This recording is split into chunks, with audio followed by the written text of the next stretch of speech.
I have many childhood friends in Pampo. So Mr. PSI, yeah, he became international entertainer. Well, congratulations.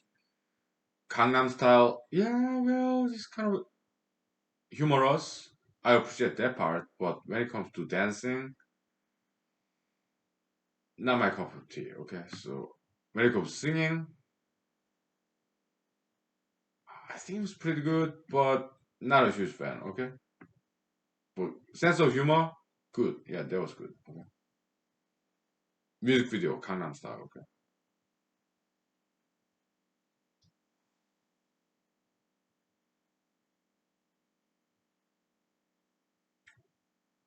some young boy, child dancer.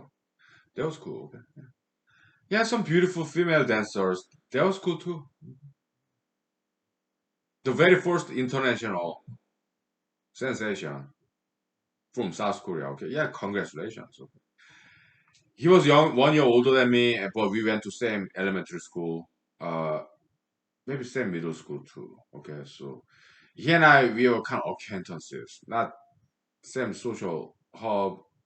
You 1 year older than me, and uh, but we knew each other. Okay, he's a nice guy. Okay, yeah, acquaintance. Okay. We went to same high school. I mean, not same high school, but same elementary school and same middle school. Okay, so yeah, we kind of knew each other. Okay, acquaintances. Okay? Yeah. Hmm. There are two other Pampo acquaintances of mine. Okay, who became entertainers, quite well known in South Korea. Okay, yeah.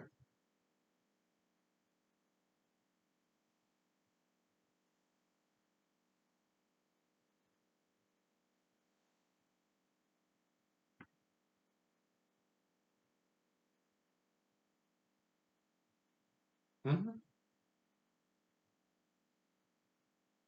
Well, congratulations, right? Yeah. So three of my acquaintances in Pampo, my childhood hometown, became well known as entertainers. Okay.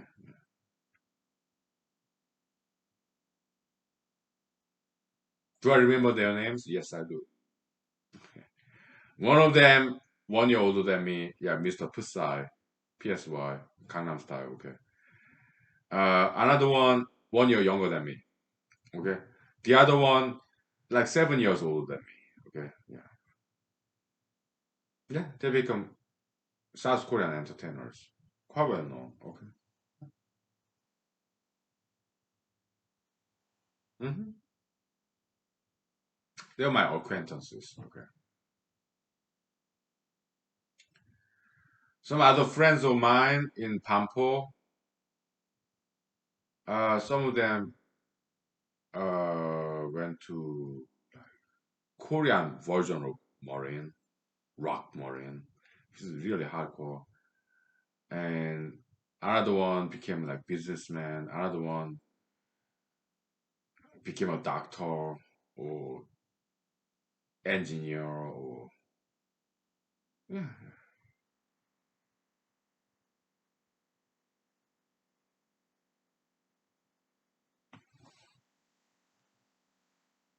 yeah.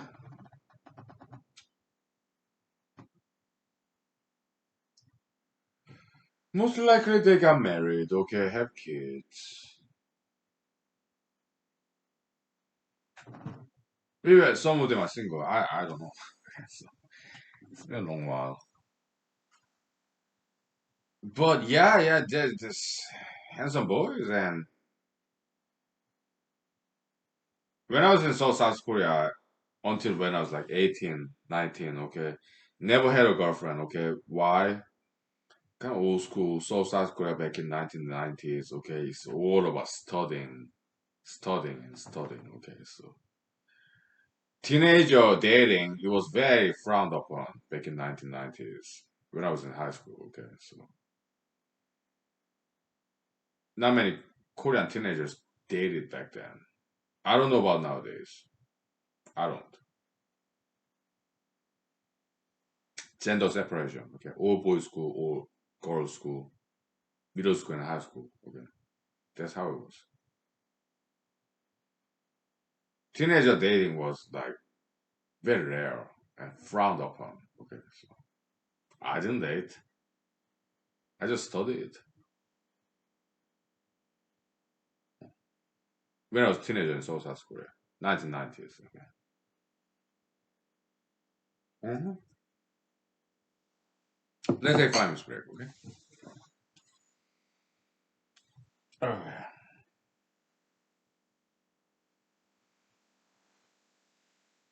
Okay. Story time, right? Yeah. Welcome to humanology. Thank you.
Okay, so back South Korea, 1990s. Okay, I just tell you how it was back then. Okay, well, I was just teenager, clueless teenager, young and dumb, right? What did I know back then? Okay, nowadays I know more, but still, I guess I might be still clueless compared to people in their 70s, 80s, 90s. Yeah, I'm just a baby, right? They tell me, okay, including my parents and some of my friends in their 70s, 80s, 90s. Okay, so yeah, I'm just a baby compared to them. What do I know, right? I agree. Compared to them, just a baby, okay? Well, I'm 43 years old. Yeah, I agree. No objections, Your Honors. Uh, Still learning, right? But when I was a teenager, so South Korea, okay, 1990s.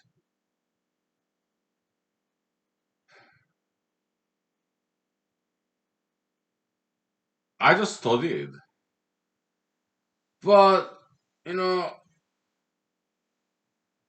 all boys school, 3 years middle school. That's Korean education system. Okay, elementary school, yeah, yeah, K-12. Okay, that's like modeled after American education system. So South Korea, okay, South Korea in general.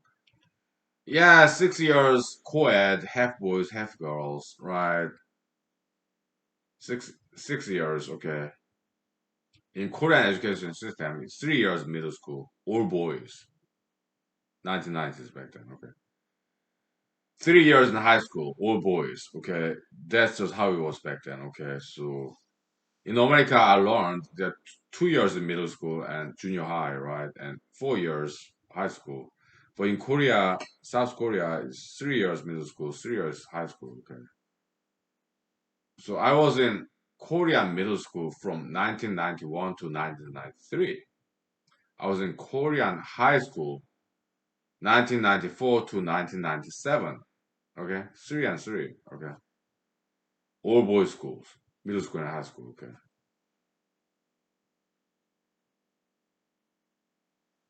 because they wanted us to study, focus on study. Okay, yeah, we're kind of becoming like pubescent males, young adults. Okay, so they wanted us to focus on studying as opposed to dating. Okay, so yeah, I just studied. Okay, but so yeah, inside of middle school and high school, 1990 from 1991 to 1996, 6 years. Okay, well, middle school first. It's all boys school. Okay, before that, 6 years co-ed, half boys, half girls. But middle school, we did not wear any uniform. We did not have to have short haircut. Okay, but still all boys, right? So this increased stress. So there's some rampant bullyism. Okay, yeah. People were stressed. All of a sudden, there are no ladies in the room.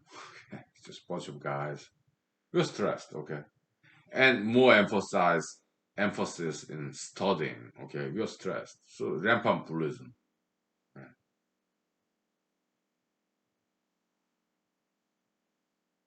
So seventh grade, yeah, I was bullied. All right. I kind of deserved that fate because I was lazy. I would fall asleep in class. I didn't quite exercise or study. I was just sitting there falling asleep in the classroom. Okay. So yeah, I got bullied. Fine, no problem. Okay, so it happened.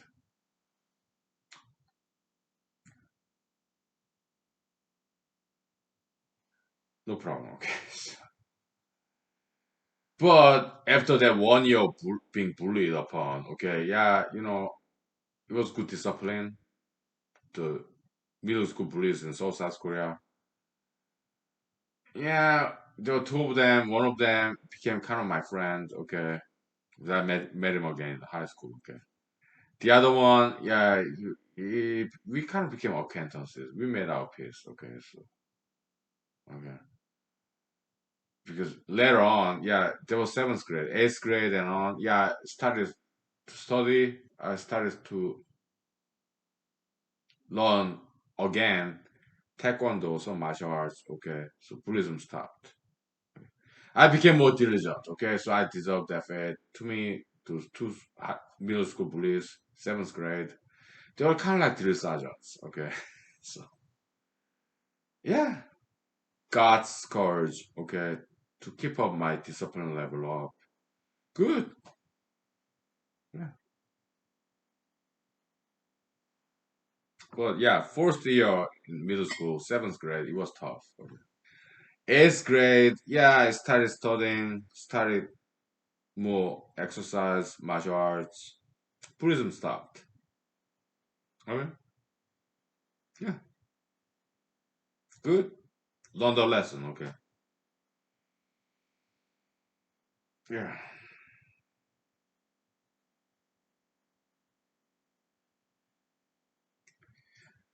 Ninth grade, final year. Okay, Korean middle school. No, not ninth. Yeah, seven and yeah, ninth grade. Okay, yeah, graduated from middle school. I went to South Korean second best, presumably second best high school. Okay, yeah, elitist science high school, second best, presumably. Okay, got in. Okay, then I dropped out after 2 months. Okay, it was too much. Okay, I was like, oh my goodness, you guys are studying too much. I don't want to study this much. Okay, no, too much homework assignment. Okay, so I dropped out after 2 months. Okay, so I transferred to regular high school. Okay, yeah, in my hometown, childhood hometown, Bangkok. Okay, yeah, and they kind of just embraced me. Okay, so yeah, yeah, I was very good at mathematics, physics. Okay, yeah, it was good. All boy high school, so Korean high school, regular Korean high school. Okay, science high school, no uniform. You don't have to have short haircut, but regular Korean, South Korean high school. Okay, uniform, school uniform. It's like U.S. Army or Korean Army. Okay, school uniform, short haircut, like quarter inch long, very short haircut. Okay, yeah, I did that. Okay, yeah. All boy high school. Okay. Yeah.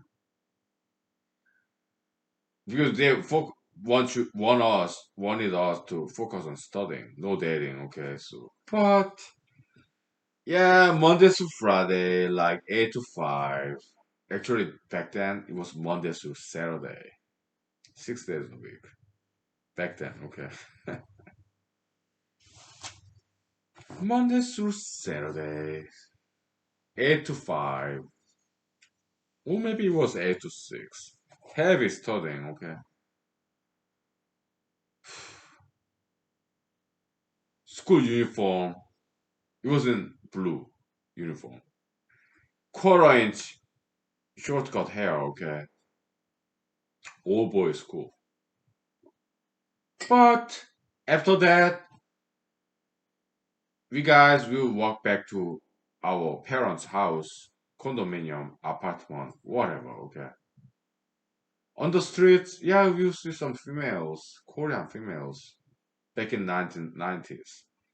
So high school, South Korea high school in Gangnam, Dampo, okay? Middle class, neighborhood. Between 1994 and 1996, okay?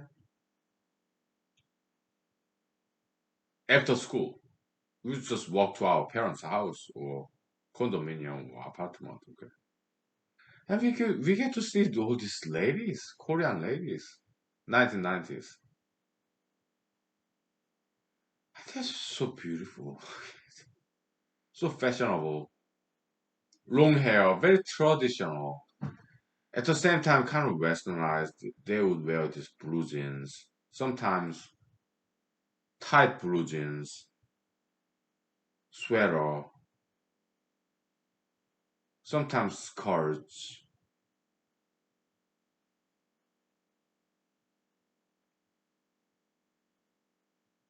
They would look just so beautiful. No tattoos, no piercings, no hair dyeing. Just so clean and natural. Korean ladies. Pure, natural. No tattoos, no piercings. And the kind of ladies that we are attracted to, they were older than us. We are just a bunch of teenagers, okay? High school, all boys school, teenagers, like 15, 16, 17 years old, okay? And the kind of ladies, Korean ladies, it was so South Korea back in 1990s, okay? The kind of ladies we are attracted to, they're in their colleges, okay? Early 20s, maybe mid 20s, okay? They're in their colleges.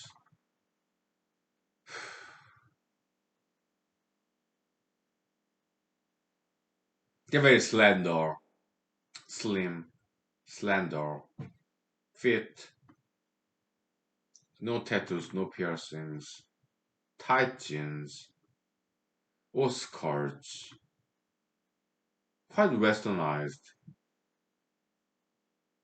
They're in their colleges, universities, okay? Kind of modern. So South Korean ladies, fashionable and feminine, very feminine, womanly, no tattoos, no piercings, slender, fit, slim, educated.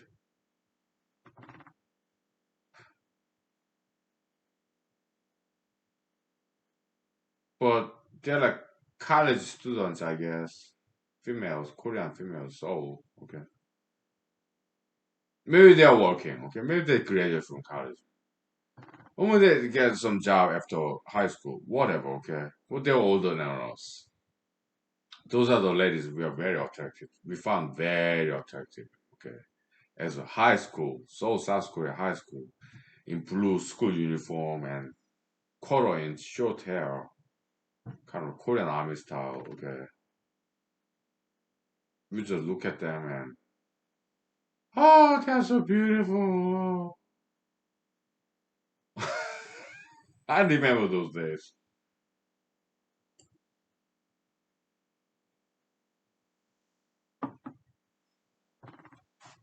So I was just walking down the street, coming back to my parents' condominium in Pampo, okay, as a high school student, right? And then I saw this one lady, older than me, maybe she was college student, maybe early 20s. I was like high school student, like 18 years old, maybe she was like 21 years old, right?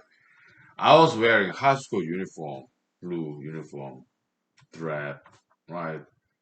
And quarter inch short hair with this backpack, okay, full of books, high school books, textbooks, okay. Yeah, after like 5 o'clock, 6 o'clock, whatever, all day studying, Monday to Saturday, 1990s, okay. So South Korea.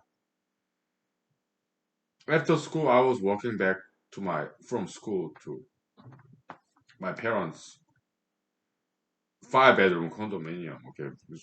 We had a big family, okay. So 5 bedroom condominium. It was nice one, okay. Middle class, okay.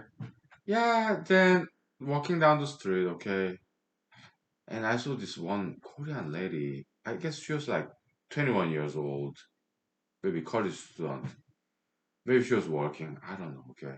She was so fashionable and she was wearing tight jeans and sweater. Beautiful lady, big eyes. So South Korea, 100% Korean Asian lady, okay.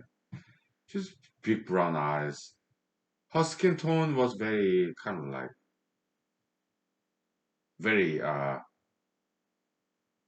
light brown, very fair tone. Okay. Her hairstyle, shoulder length, shoulder length. Okay.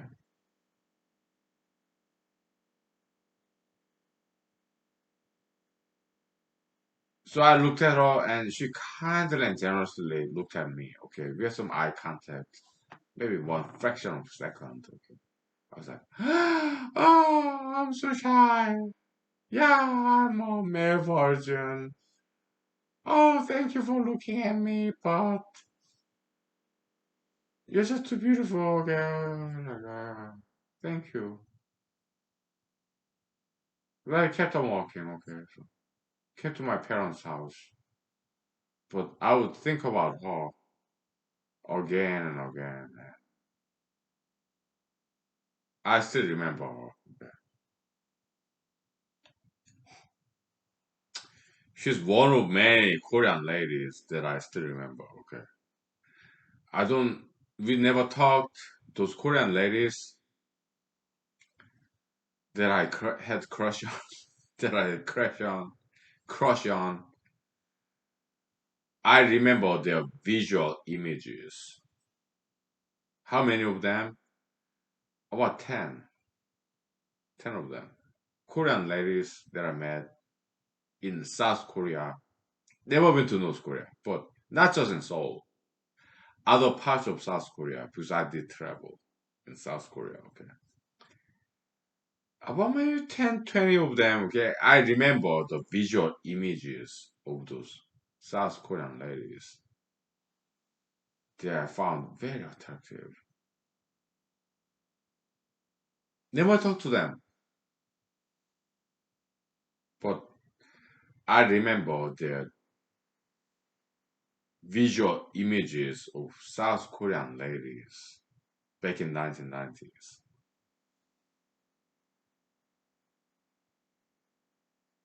I saw them because they were so beautiful. I still remember every single image of them, okay?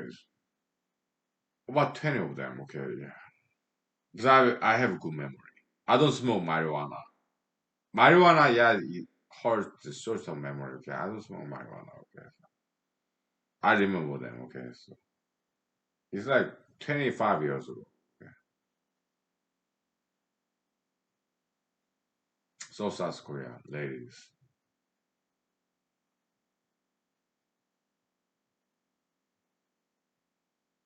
I just saw them. Sometimes they looked at me. We made some eye contacts. About 10 of them, okay? The other 10 that I remember, they did not look at me. I looked at them. They did not look at me, okay? But the other 10, yeah, we made some eye contacts, okay? Maybe out of charity, okay? In their parts. Korean ladies, South Korean ladies, okay? 10 of them, we made eye contacts. Maybe in their parts, out of charity, maybe. The other 10, yeah, I just looked at them but they did not notice me. To them, I was like invisible.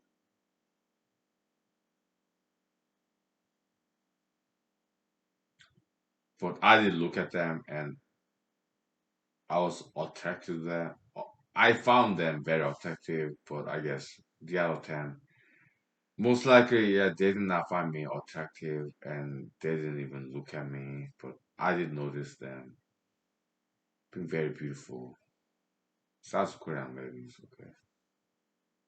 Typically older than me, okay. I was just a teenager, okay. Yeah, whatever. Ah,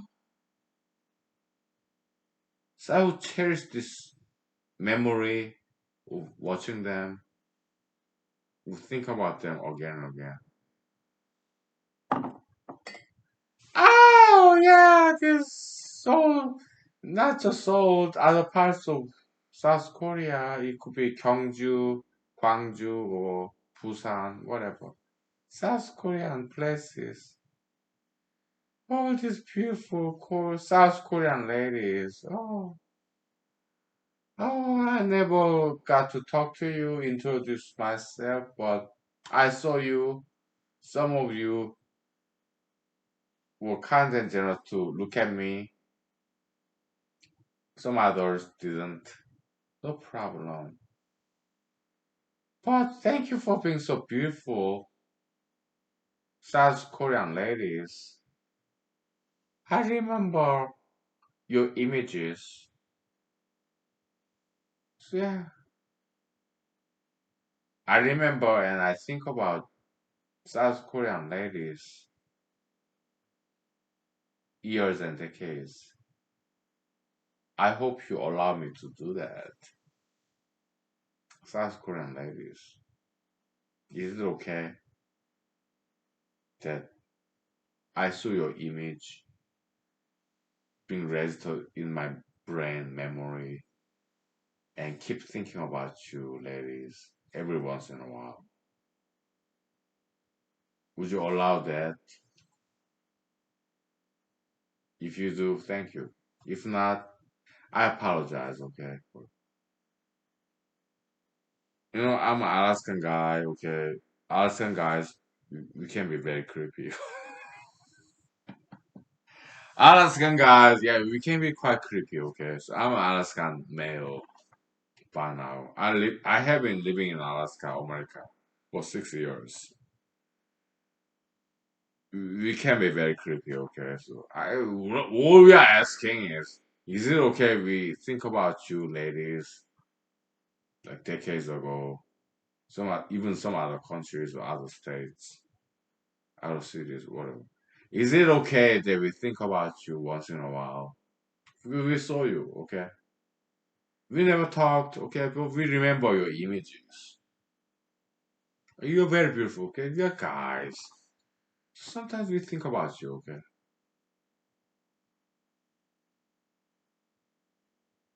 I mean, I just saw those ladies in South Korea, right? Decades ago. I remember them, their images, they're beautiful, okay? And sometimes I still think about them. So, do I have your permission, Korean ladies, South Korea ladies? Maybe you are married by now with some other South Korean guys.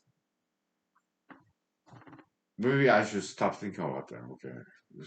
It kind of become adulterous, okay? Yeah, maybe I should stop thinking about them.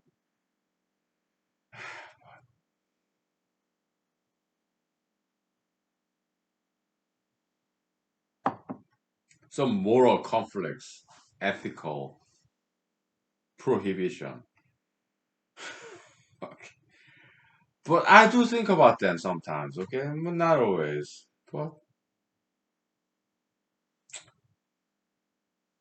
I'm a man, plain vanilla heterosexual, okay? So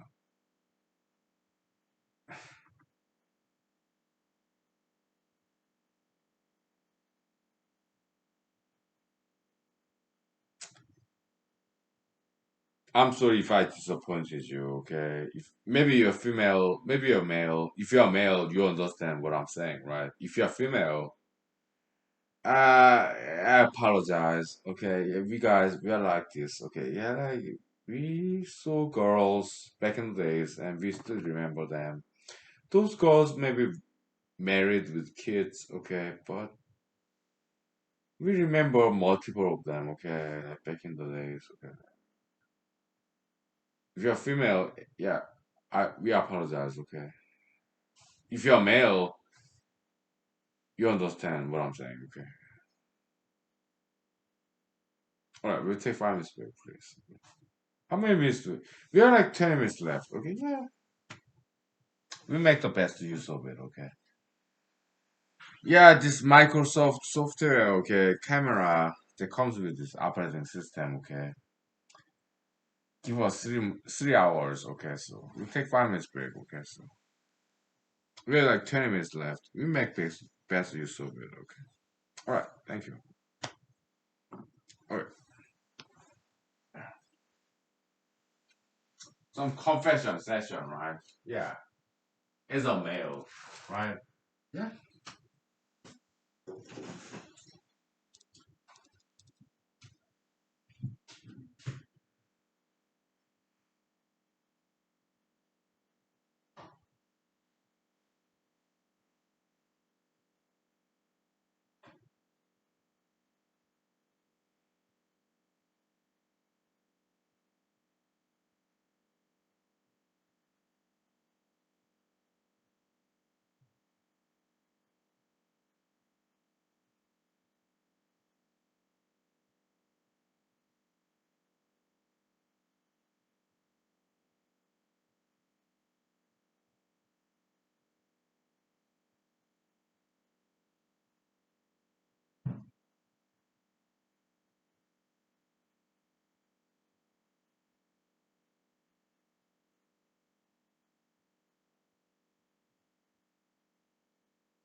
Okay, so we have like 10 minutes left, right? Yeah.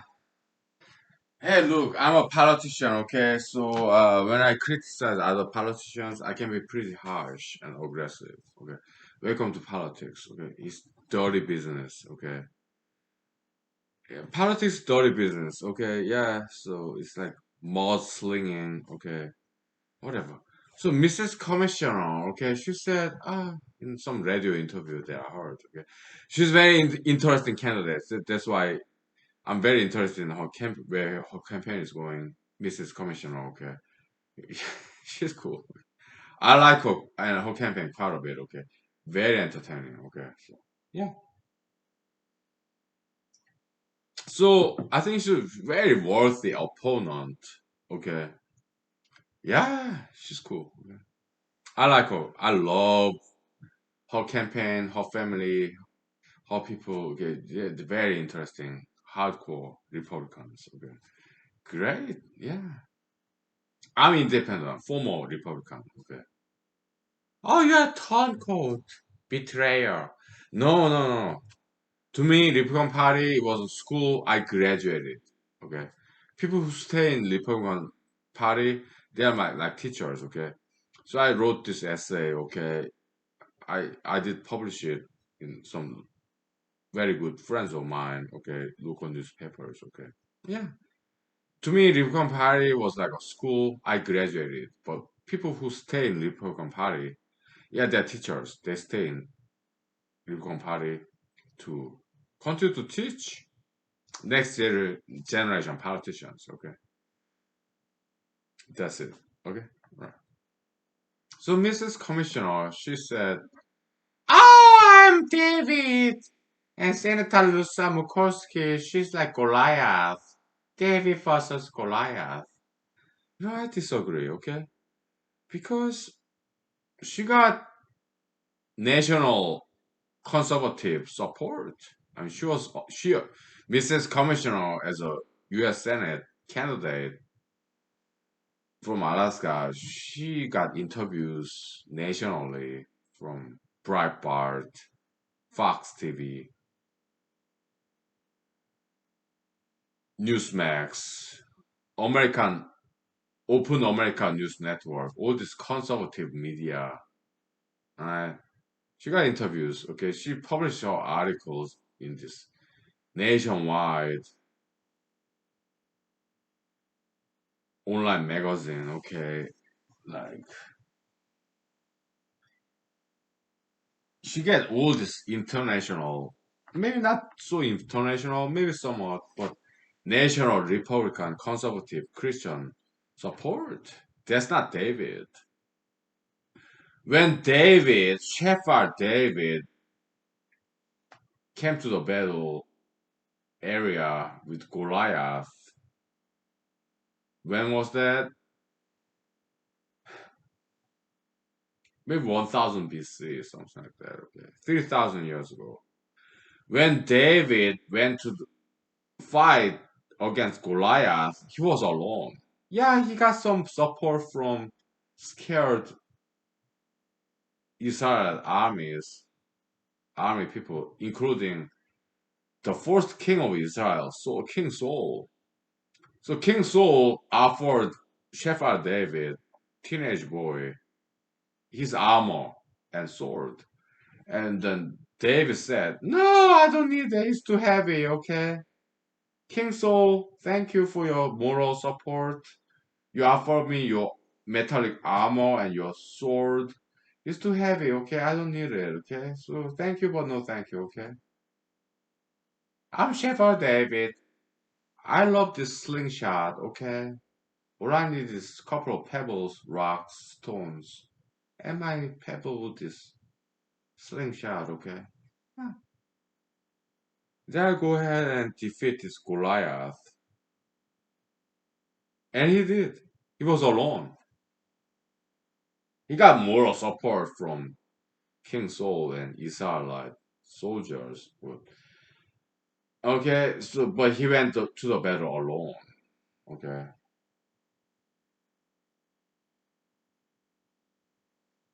But Mrs. Commissioner, she got full support money wise. She get a lot of campaign donation from Alaskans and outside of Alaska Republicans. Okay, and she got party support, Republican Party nationwide, not just from Alaska state. America as a nation. Okay, she get a lot of support from big people. Okay, she's not quite David versus Goliath. Okay, I was like, Mrs. Commissioner, did you ever actually read Bible from cover to cover? Because what you are saying is that's not David versus Goliath story. Yeah, yeah, you're Mrs. Commissioner, okay? Washington D.C., Harvard Law School, and then Republican Party support nationwide. That's not David versus Goliath at all. It's like more like Goliath versus another Goliath. Mrs. Commissioner versus incumbent Senator Murkowski is like Goliath versus another Goliath. Okay, that's not David versus Goliath. Mrs. Commissioner.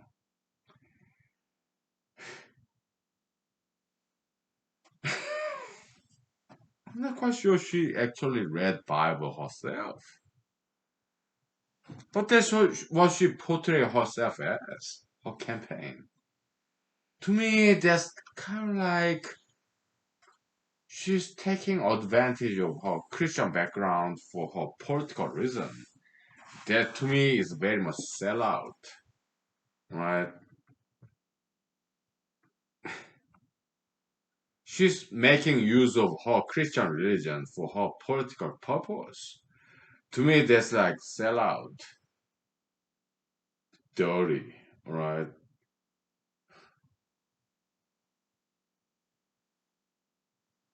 That's my criticism of her campaign, right? How about me? Yeah, one man campaign, zero penny campaign, okay. Yeah, I'm kind of like David a little bit, but I did the same thing last year when I was running for Alaska State Senate, Republican primary. Last year, yeah, I was alone campaigning. Alaska State Senate, Republican primary. I was campaigning all by myself, like Sheffield David. Did I win? No.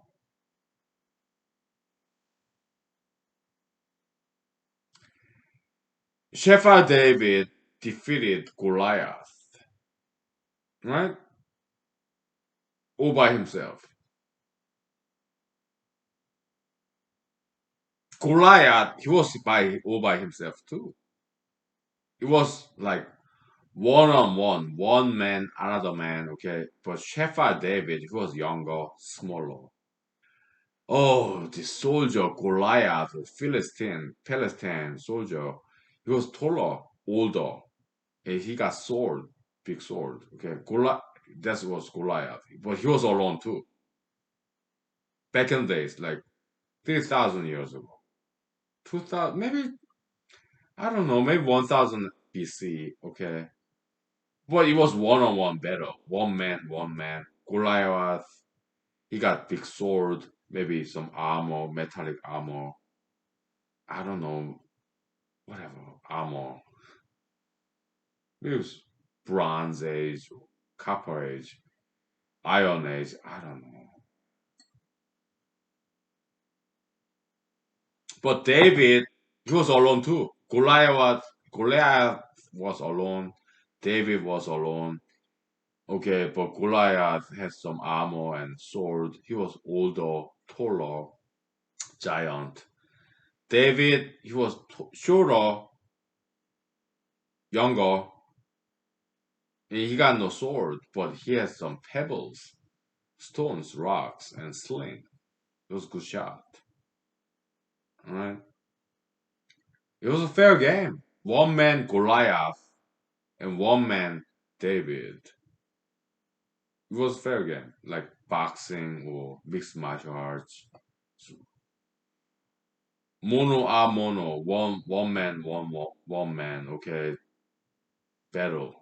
That was fair game. Okay, yeah. Goliath was alone. David was alone. One man, another man. Okay, but older, taller, more experienced soldier, warrior. Okay, David, he was unknown, just shepherd, but Israel was desperate because nobody could defeat Goliath. Okay, so yeah, out of desperation, they sent Shepherd David, who did not even belong to Israelite army. But out of desperation, yeah, go ahead, try. We got nothing to lose. It's King Saul and his people.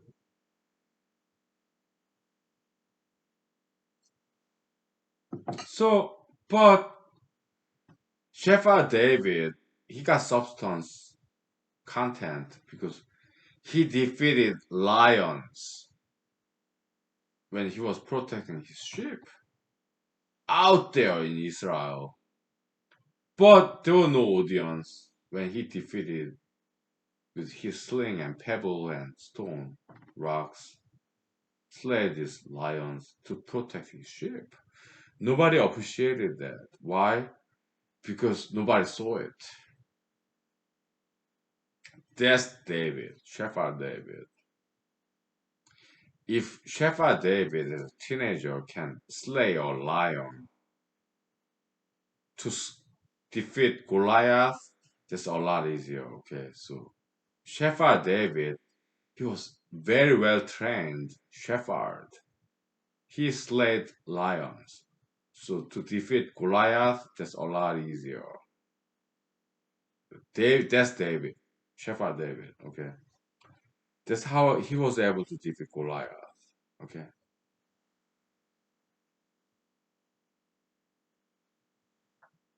so last year, Alaska State Senate Republican Party primary, I kind of imagine myself as a David, Shepherd David. Okay, going against more established people, incumbents, and other candidates.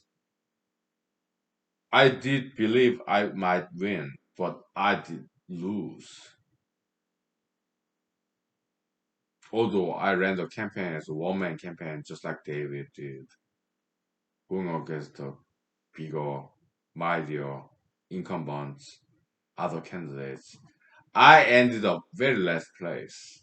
I got the list of votes, 110 votes, and I'm very grateful, eternally grateful to my friends, towners, neighbors who voted for me. 110 people. God bless you. Thank you. Yeah. So this year and next year, I'm running again, like David versus Goliaths. There are many Goliaths. All other candidates, they're all Goliaths. They're bigger than me, stronger than me. Okay. So will I win next year? I have faith. I believe miracle can happen. Last year I did believe miracle can happen, but it did not. Well, it's good that it didn't. Okay, because I started writing 10 papers past 6 months. Okay. Yeah. That's good. Okay. Next year, it may happen. It may not. I'm like, whatever. Okay. If I lose next year, I hunker down again and start writing 10 more papers. No problem. Okay. So I'm like, yeah, I'm okay either way. Huh? Mrs. Commissioner, if she get elected, I maybe she to find job. Okay. Maybe she not to better. Okay. I'm okay either way. Okay. But we be civil, civilized, no violence, no breaking the rules. We'll be civil election, civilized, law abiding. Okay? No problem. Thank you. Good night. Bye.